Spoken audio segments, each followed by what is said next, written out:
Hi, everyone. This is the intro to week 5 that I forgot to record yesterday in class. So I'm re-recording it. Um, your assignment for week 5 is doing a bill of materials and a pattern card. So the pattern card is very much you've done these in 3D. Um, Listing all the pattern pieces and how many there are to cut. Don't forget to include your lining, and if you can figure out if there's fusible, add that too. So that's the pattern card. You're gonna put little numbers with circles. That looks the best, and Francis goes into that in the demo. Then you're going to do a bill of materials. I'll go into more details on that later. What I wanted to mention is I want you to email me photos of pants. So that's going to be your next tech pack is pants. I have told you individually if you're allowed to do easy pants, and that was if you had 10 billion arrows and measures to do on your jackets. Some of you had very complicated jackets. Some of you had jackets that were a little bit easier. So that's individual. Um, if you want to take a picture of one pair of easy pants, if you haven't submitted weeks 3 and 4 yet, you can do that. I will take that into consideration. But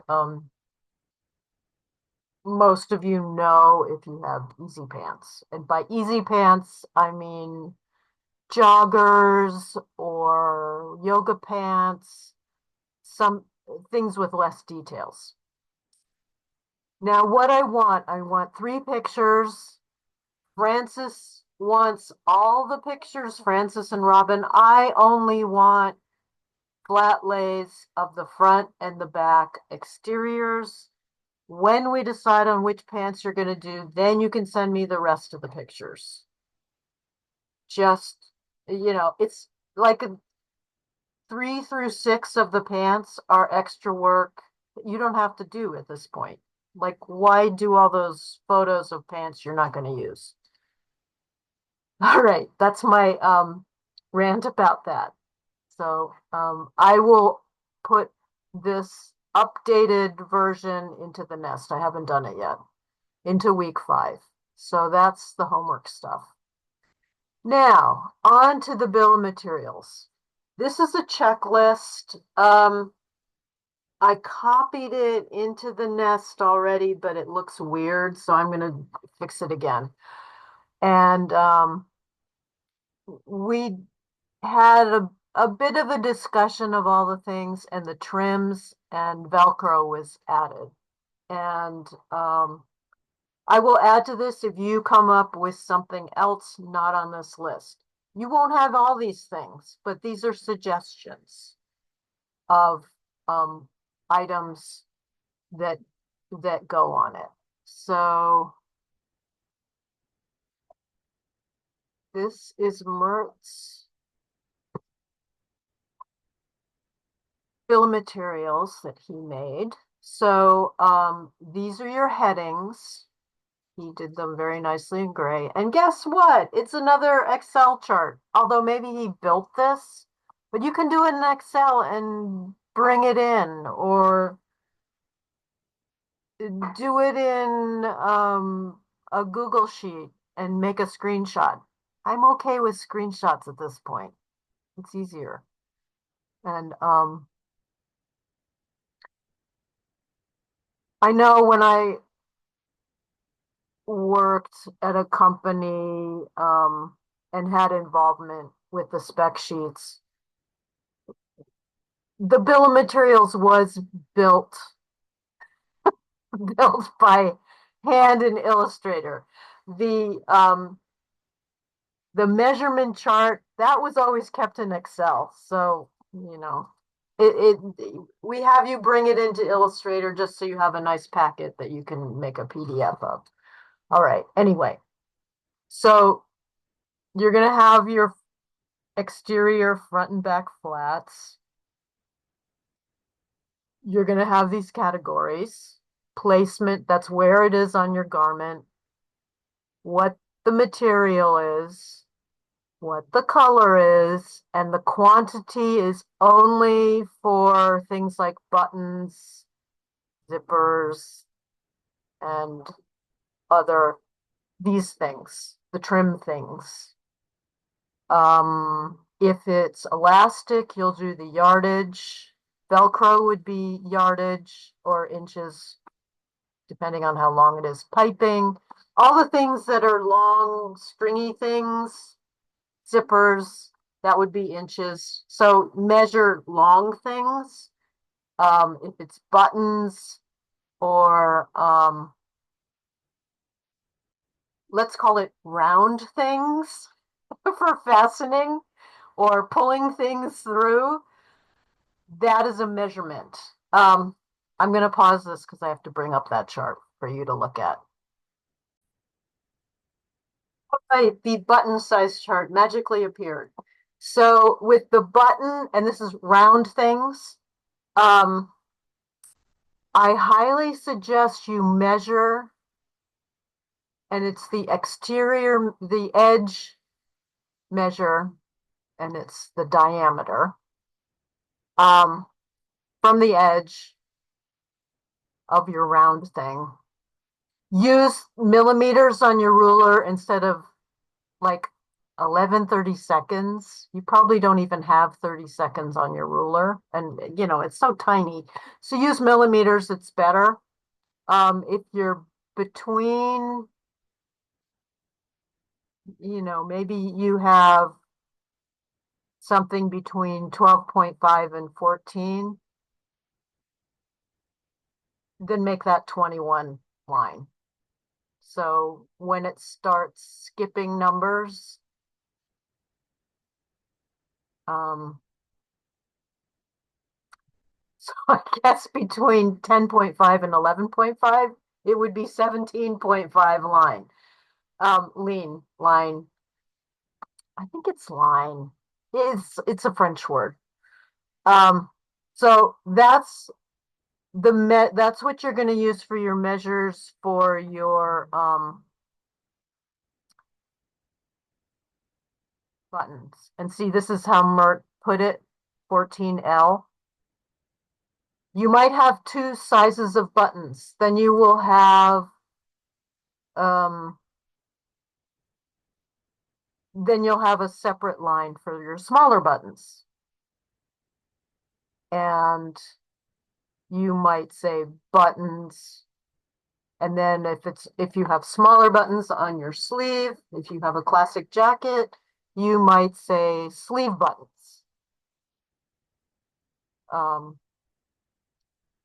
So really the trims here aren't saying the placement. You could add that if you need to, if there's anything that's confusing. All right. So your fabrics, I want you to, this is where you're going to combine the description you put on your banner. So denim, and then you're going to put the fiber contents. Finally, you can use them from your care instruction label in your garment. If I think all of you have the care instructions. So now you can use the percentage stuff. Any sort of color blocking, contrast fabric, you're going to list that too. And you're going to say where it is. Lining, that can go in here. You could make a big, a big category. So we've got fabrics. He did facing. And then he did fusible, or you can say interfacing. If you can't feel it or find it, just leave it out. And if you have shoulder pads, that would go in your trims, and don't forget them. And probably you have too. I hope that all makes sense. Oh, and thread. You can, if you have various colors or weights of thread, sometimes like if you have a denim piece, you might have gold top stitching, and then on the inside you have overlock that's blue. Those are two different threads. So you need to include all the threads. Maybe your lining is sewn with a different color thread. All of this stuff is part of a costing package. And the reason we're not doing, normally there would be quantity here, and that if you're having your production done overseas, the factory would probably figure that out. So they would do the costing and then come back with what things cost. And then maybe there's back and forth with the trims. You might start out with fancy buttons and then you have to cost reduce it. So then you have simpler buttons. But this is all part of the costing element of a tech pack. And usually as a designer, you don't know what things cost unless you're getting some of the trims you might know, because you might be deciding, okay, this fancy metal separating zipper is too expensive. I have to go with this cheaper version. Decisions like that.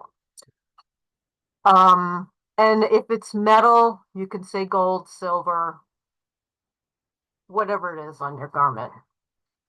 I hope that all makes sense. And I would also like to say one more time, for those of you that are getting very behind with weeks 3 and 4, if you can't deal with it, proceed to week 5 and let weeks 3 and 4, just leave that for now and move on.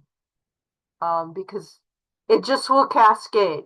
You'll continue to have lots of sewing to do, lots of illustrations to do. And I know those are more important than making a tech pack. I understand. I went to Otis Fashion too. We didn't have digital back in the late 80s, but we had to do other things, and the other things always took the lowest priority. So my feelings aren't hurt that you're not doing your work. It's just frustrating. So anyway, if you can't deal with arrows and measures and all that, move on and work on this assignment. All right, that's it. Over and out.